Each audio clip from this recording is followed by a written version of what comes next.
Bonjour à tous, je suis Emmanuel Malherbe, directeur de la recherche d'Artefact, et j'ai la chance d'animer ce Data Coffee aujourd'hui sur le thème du Data Mesh avec Arvan. Bonjour Arvan. Bonjour Emmanuel. Qui es-tu? Je suis partenaire chez Artefact, lead de la practice CPG et expert sur les sujets de data platform.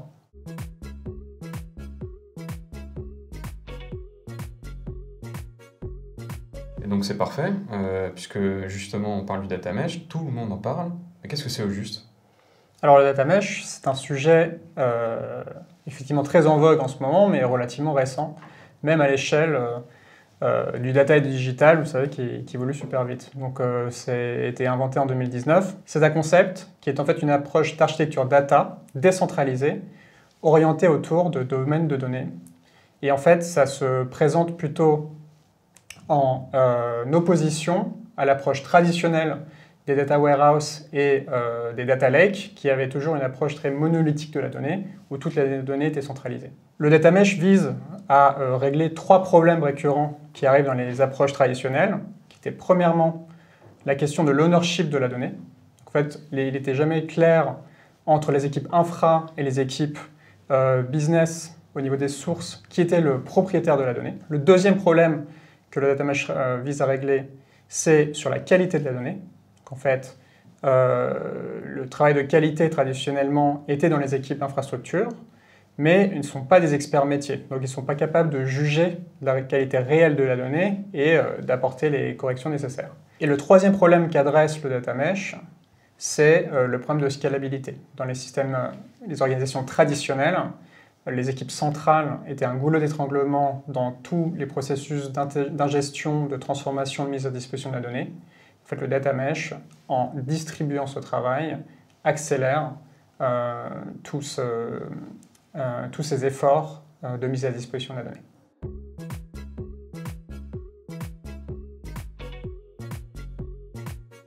Et donc c'est quoi exactement les principes du Data Mesh?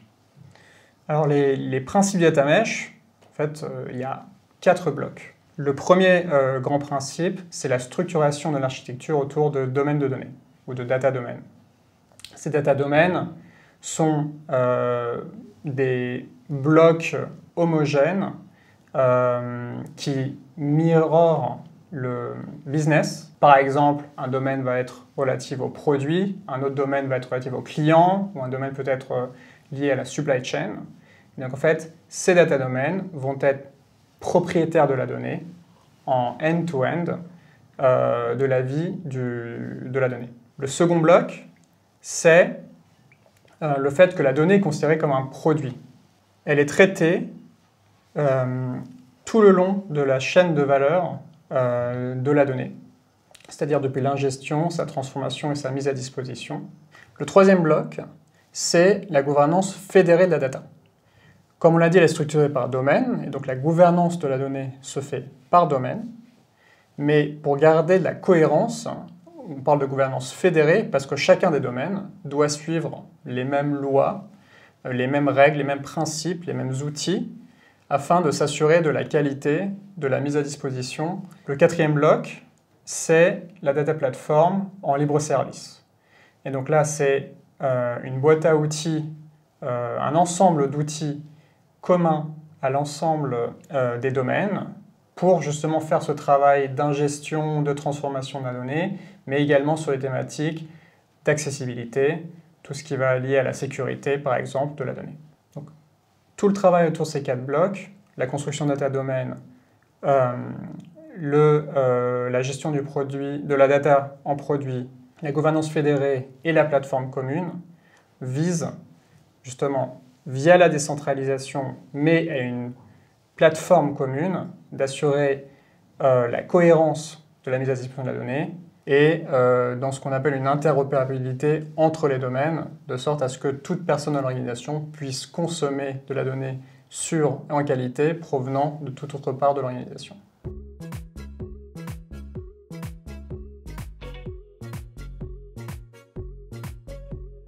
Alors dit comme ça a l'air très convaincant, mais la question c'est, est-ce que c'est pour tout le monde et est-ce que c'est pour moi, le Data Mesh? Alors, le data mesh, c'est important, avant tout, c'est vraiment un concept, c'est une approche. En fait, quand on parle de data mesh, La vision extrême du data mesh serait de dire tout est décentralisé, toute personne dans toute partie de l'organisation peut ingérer la donnée, la mettre à disposition des autres et consommer toute donnée. En fait, concrètement, si on l'appliquait à l'extrême, on pourrait dire qu'une entreprise de 10 000 employés, on aurait 5 000 personnes qui créent de la donnée, la consomment, créent des produits, etc. Et ça, à l'échelle, c'est pas impossible. C'est impossible. Cette approche data mesh, en fait, ce qu'il faut faire, c'est l'appliquer et l'adapter aux spécificités du business. Si on prend des grandes boîtes technologiques qui ont des plateformes hyper centralisées, hyper communes, l'approche data mesh va être relativement globale et structurée autour de grands domaines ou grandes fonctions comme le marketing, la production, la finance. Et avec quelques grands blocs du data mesh, on est capable d'adresser tous les besoins. Si on prend des industries beaucoup plus décentralisées, où en fait la création de la donnée va se faire à plein d'endroits différents dans l'organisation parce que les systèmes vont être très éparses, parce que les utilisateurs vont être de nature très différente, et les usages vont être de nature très différente. En fait, on va avoir une approche un peu plus flexible du data mesh en se focalisant sur, d'un côté, les grandes fonctions comme la finance, peut-être la supply chain, de grandes fonctions support qui globalement fonctionnent avec des systèmes IT homogènes et des modèles de données relativement homogènes. Et donc en fait, on est sur la data mesh très globale, fonctionnelle. Et après, dans des métiers beaucoup plus décentralisés, comme le commerce, comme le marketing, tout ce qui va être très top line en fait, dans une entreprise, là, on va dans une approche data mesh qui va être beaucoup plus décentralisée, avec des meshes qui peuvent être par exemple géographiques. Donc imaginez un groupe international, il va avoir des structures commerciales très différentes ou des approches de go-to-market très différentes par pays, avec des systèmes différents. Et en fait, il va considérer que la manière d'adresser la donnée commerciale, c'est de le faire par pays. Et donc en fait, cette approche data mesh aura peut-être 5, 10, 15, 20 hubs différents qui traitent de la donnée commerciale. À l'inverse, peut-être que la finance est homogène, elle est déjà centralisée et en fait, une seule équipe fonctionnelle finance est capable de servir l'ensemble des usages de l'organisation.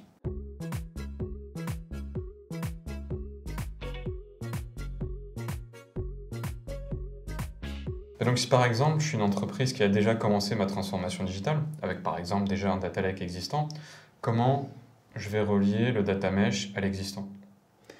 Alors en fait là, la question c'est pas de se dire il faut que je fasse du data mesh parce que tout le monde dit qu'il faut que je fasse du data mesh.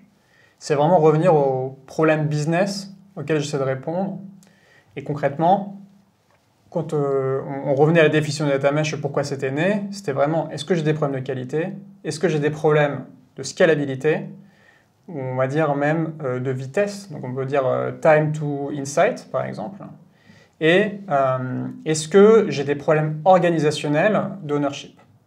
En fait, la réponse à ces questions va dépendre de mon business, de mon industrie, mais au sein même de mon organisation va dépendre des différentes fonctions ou des différentes business units.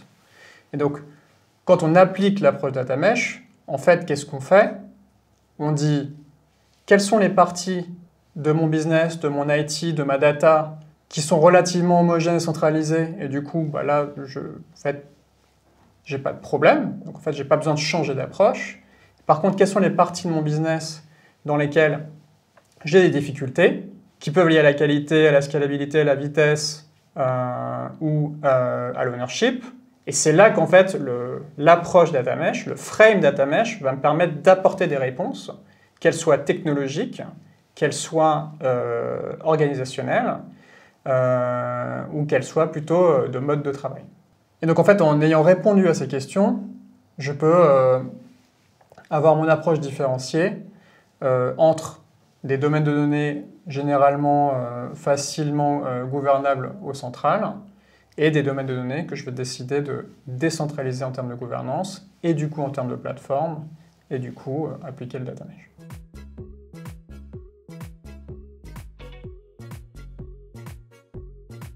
Comment ça émerge, les sujets data mesh? Est-ce que les organisations ont conscience d'un besoin ou est-ce que c'est toi qui vas pousser justement ce concept et ce modèle? En fait, encore une fois, le data mesh, c'est un mode de pensée. Ce n'est pas une solution.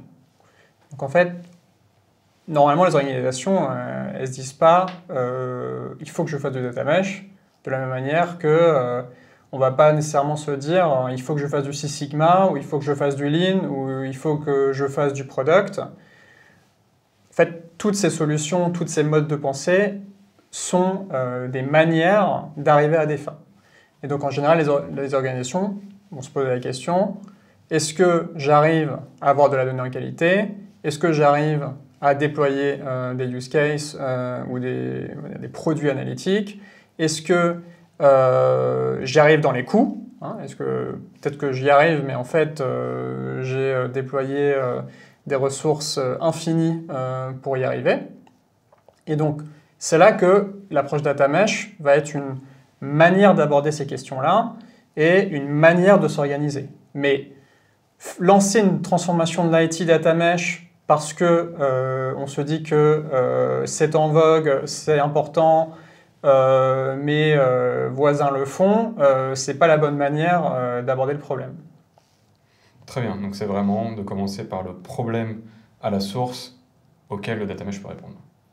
Absolument. Et en fait, là, la logique, toujours dans tous les programmes de mise en place, que ce soit de data platform ou plus généralement de gouvernance et une approche data mesh, on commence toujours par la valeur.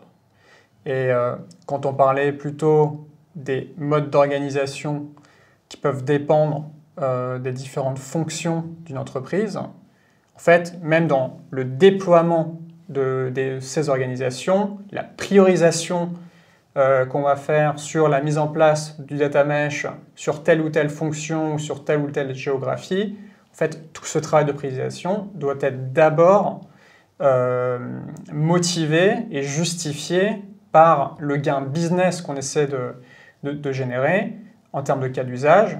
Donc concrètement, est-ce que ma stratégie d'entreprise, c'est d'augmenter mon chiffre d'affaires? Est-ce que c'est de réduire mes coûts? Est-ce que c'est de faire de la croissance? Est-ce que c'est d'optimiser mes marges? Et donc, en fonction de ces questions, on peut identifier quels sont les cas d'usage qui vont me permettre de les atteindre, ces cas d'usage, quelles données ils consomment, et du coup, ces données-là, quels sont les challenges que j'ai en qualité, en disponibilité, en ownership. Et en fait, une fois qu'on a fait toutes ces étapes, on est capable de définir les domaines prioritaires sur lesquels on veut structurer cette approche data mesh, et cette fois-ci commencer de l'amont vers l'aval, tout le cycle de vie du produit pour construire des produits data de qualité qui seront consommés par des produits analytiques qui entreront dans la main des utilisateurs finaux, qui permettront derrière de dégager des bénéfices business. Bon, bah, ça fait une très belle conclusion, il n'y a plus rien à ajouter, c'est parfait, ça a été très clair. Je te remercie Arvan pour ce discours sur le data mesh. Merci Manuel.